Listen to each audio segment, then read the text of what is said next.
وہ بھی اسی کی طرز میں جتاتے ہوئے گویا ہوا، تو انگیجمنٹ کے بعد اپنے گھر جانا تھا نا؟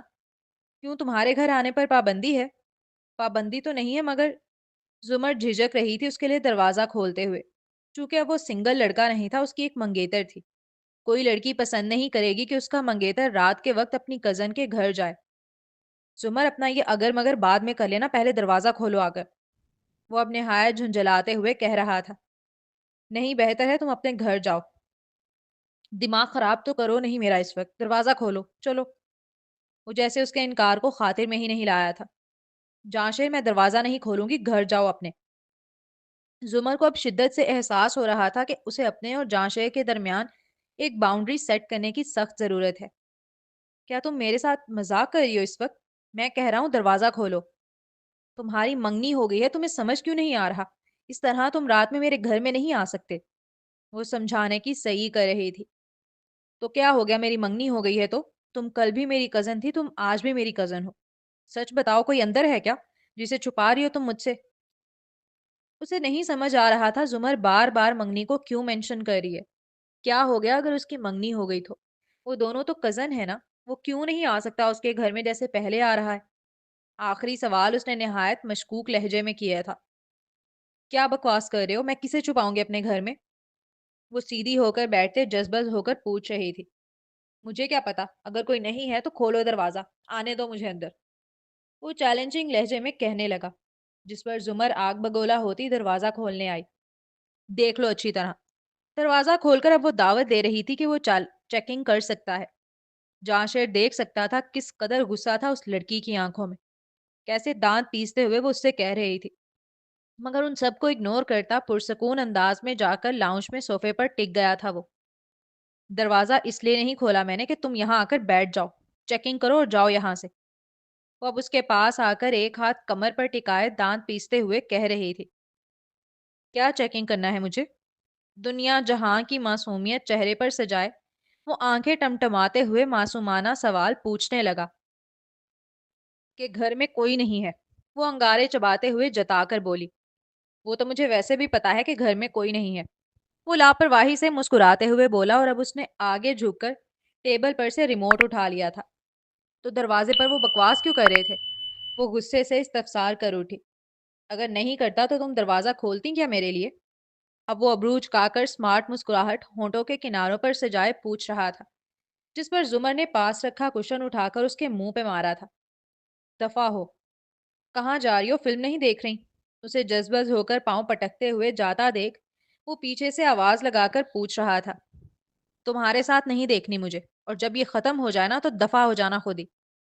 اس کی جانب پلٹ کر دانت پیستے ہوئے بولی، اور پھر منہ چڑھا کر اپنے کمرے کی جانب جانے لگی۔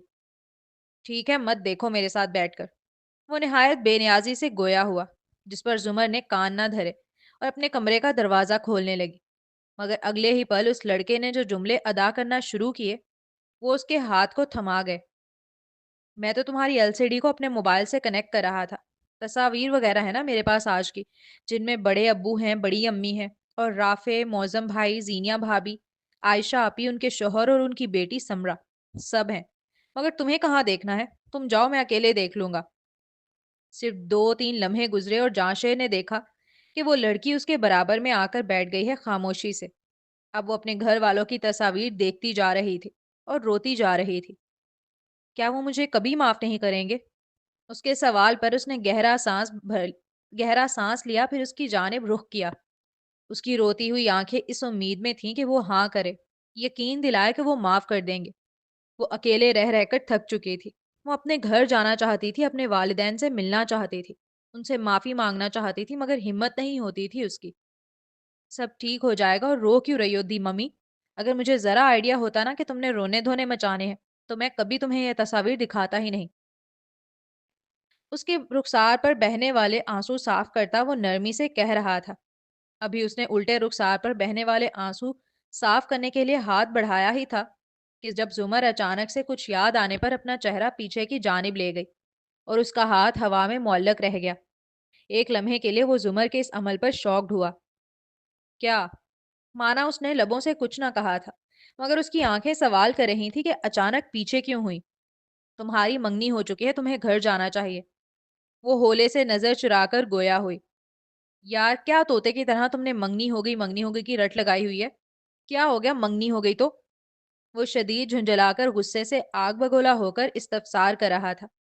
کچھ چیزیں یا عمل ایسے ہوتے ہیں جن سے آپ کو اپنا اختیار سامنے والے شخص پر محسوس ہوتا ہے. زمر کا یوں پیچھے ہو جانا اسے شدید ناگوار گزرا تھا. دل کو جیسے کوئی دھچکا سا لگا ہو. شاید یہی وجہ تھی کہ اس کا غصہ آسمانوں سے باتیں کر گیا تھا ایک دو لمحوں میں ہی، کیونکہ اسے لگا جیسے اس لڑکی نے خود پر اختیار جمانے کا حق چھین لیا ہو اس سے، خود کو چھونے تک کی اجازت نہیں دے رہی ہو. وہ ایک اجنبیت کی دیوار کھڑی کر رہی تھی، اور وہ نہیں جانتا کیوں لیکن اسے وہ دیوار اچھی نہیں لگ رہی تھی.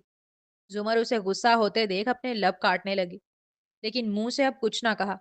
اسے کچھ نہ بولتے دیکھ مقابل نے غصے سے اس کے برابر میں صوفے پر زور سے پنچ مارا، جس پر وہ چونک کر آنکھیں میچ گئی ایک لمحے کے لیے. جا رہا ہوں میں، مرو تم اکیلے یہاں. دانت پیستے ہوئے کہتا وہ اب اپنی جیکٹ اٹھا کر وہاں سے چل دیا تھا.